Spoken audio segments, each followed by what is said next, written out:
चाहता है कि वो आगे भी कुछ गुनाह के काम करे, और गुनाह के काम करते करते जब उससे कहा जाता है कि डरो अल्लाह से, कयामत का दिन आएगा, तो वो उल्टा सवाल करता है, यसअलु अय्यान यौमुल क़यामा।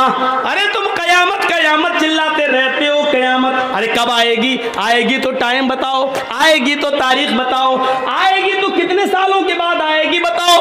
अरे मेरे दादा जिंदा थे तब भी यही सुनते आए, बाप जिंदा थे तब भी सुनते आए, अब हमें जिंदगी मिली हम भी यही सुनते आए, हमारी औलादें भी यही सुन रही हैं और इनकी औलादों की औलादें भी यही सुनेंगी। अरे कब आएगी? अरे बताओ ना कब आएगी?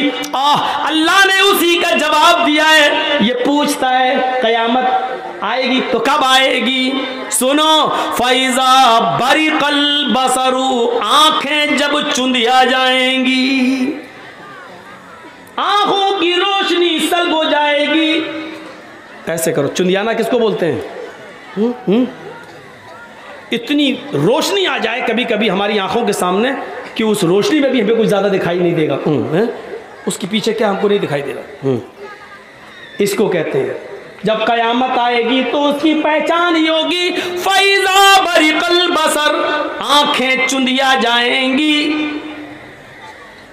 व खसफल कमर, चांद की रोशनी सल्ब कर ली जाएगी, चांद बेनूर हो जाएगा।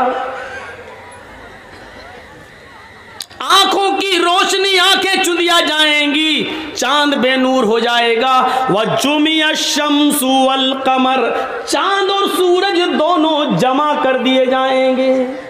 चांद और सूरज, सूरज के अंदर से गर्मी धीरे धीरे कम हो रही है। अल्लाह ने कहा ना, इज़ा शम्सु कुव्विरत, हम सूरज को लपेट लेंगे। जब सूरज लपेट दिया जाएगा तो सूरज कैसे लपटेगा मालूम है? सूरज ऐसे लिपटेगा क्या?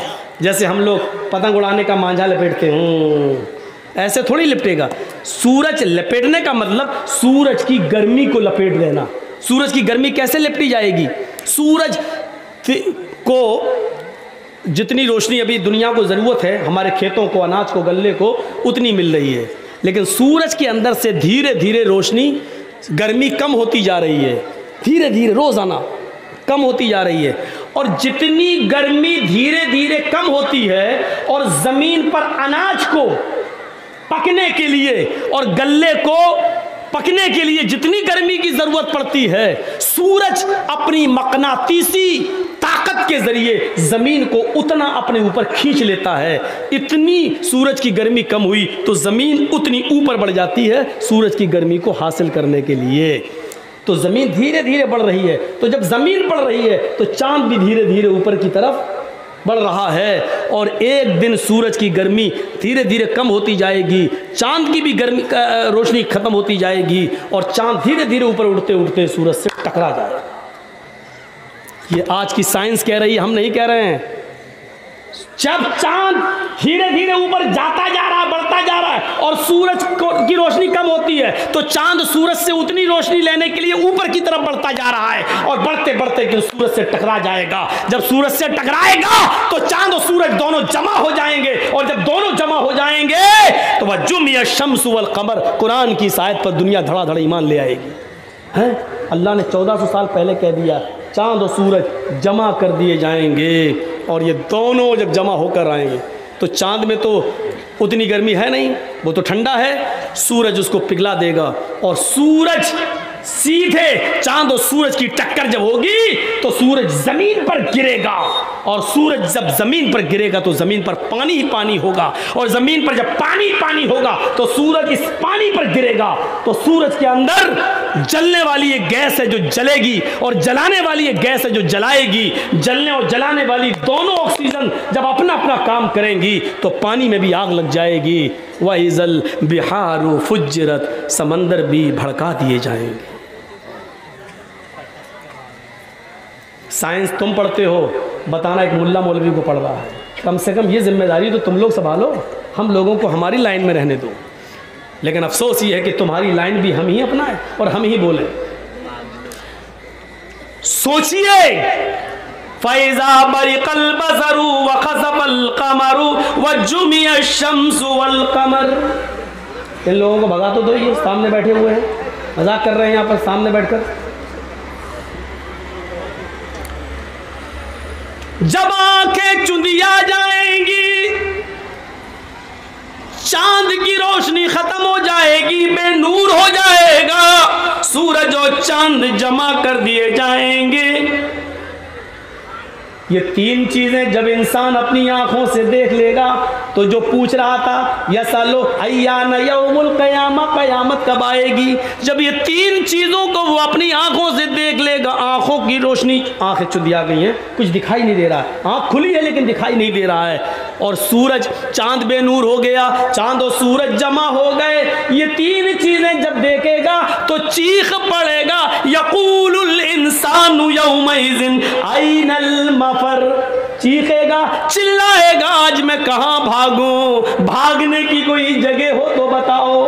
अय्नल मफर, कहाँ भागूं, भागने की जगह कहाँ है। इंसान बोलेगा, इंसान पूछेगा, इंसान चीखेगा, अय्नल मफर, जाए पनाह बताओ, छुपने की जगह बताओ। ओ लोगों, समंदर का पानी पूरी दुनिया को घेर रहा है, सूरज 1 मील के फासले पर आ गया है, हाय हमारी गर्दनों से पसीना टपक टपक कर जमीन पे गिर रहा है, पसीने में हम डूब रहे हैं, कोई टखने के बराबर, कोई पिंडली के बराबर, कोई घुटनों के बराबर, कोई कमर के बराबर, कोई उसी में गोता लगा रहा। अय्नल मफर, कहाँ भागूं, ओ लोगों मुझे भागने की जगह बता दो, ओ लोगों मुझे जाए पनाह बता दो। कल्ला ला वज़र, आज कोई जाए फरार नहीं है, भागने की कोई जगह नहीं है, जहां हो वहीं रहो, भागने की सारे दरवाजे बंद, तुम्हारे मकान भी गिर गए,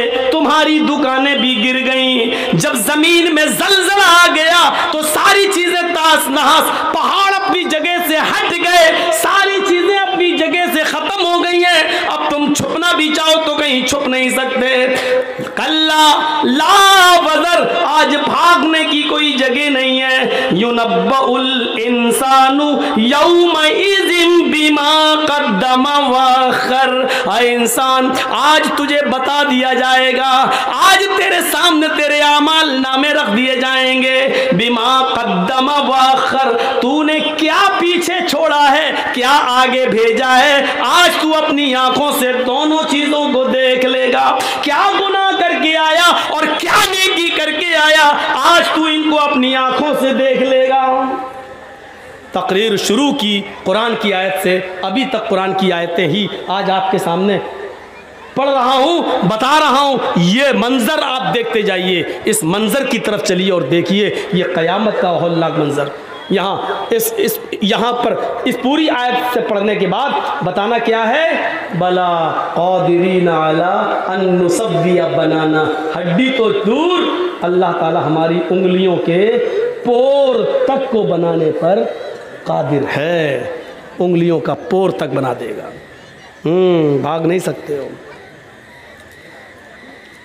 एक उंगली अगर काट दी जाए हमारी और फेंक दी जाए, तो आज साइंस इतनी तरक्की कर चुकी है, ये उंगली अगर मेरी कट के किसी तरह सऊदी अरब भी पहुंच जाए, तो इस उंगली को मशीन पर रखकर ये साबित किया जा सकता है कि ये उंगली किसकी है, किसकी है ये उंगली, और वो मशीन बता देगी, नाम चढ़ा हुआ है, रिकॉर्ड है कंप्यूटर में, नेट पर सब कुछ, पूरी दुनिया के नेट से जोड़ दिया गया फिंगर को, ताकि कोई इंसान, किसी देश का मुजरिम किसी दूसरे देश में ना जा सके। ये उंगली हमारी कटी हुई है, लेकिन इंग्लैंड में अगर मशीन पर रख दो तो वो बता देगी ये मौलाना जर्जीस साहब की उंगली है।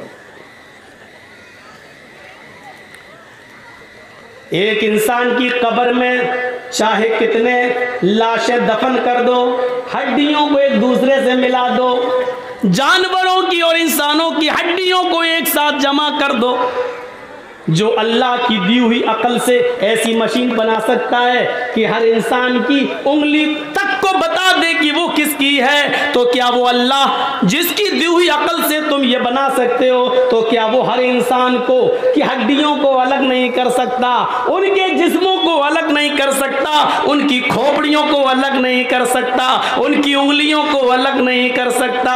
जाहिर है जब उसकी दी हुई अकल से तुम ये मशीन बना सकते हो तो अल्लाह रब्बुल आलमीन का की कुदरत का हाल क्या होगा। सोचो सोचो मेरे भाइयों, आओ इंसान उस दिन सब कुछ देख लेगा और अपनी आंखों से देखेगा, देखने के बाद वो बड़ा पछताएगा और पछताने के बाद उसने अपने सर को झुका लेगा। जानते हो क्यों? क्योंकि वह झूठ बोल ही नहीं सकता। वो जानता है, अल्लाह फरमाता है नख्तिमु अला अफ़वाहिहिम, आज हम उसके मुंह पर मोहर लगा देंगे और उसके आज़ा उससे कलाम करेंगे। हाथ उसके बारे में बताएगा, उंगलियां उसके बारे में बताएंगी, पैर उसके बारे में बताएगा, सर उसके बारे में बताएगा, उसके जिस्म का एक एक रोंगटा उसके बारे में बताएगा।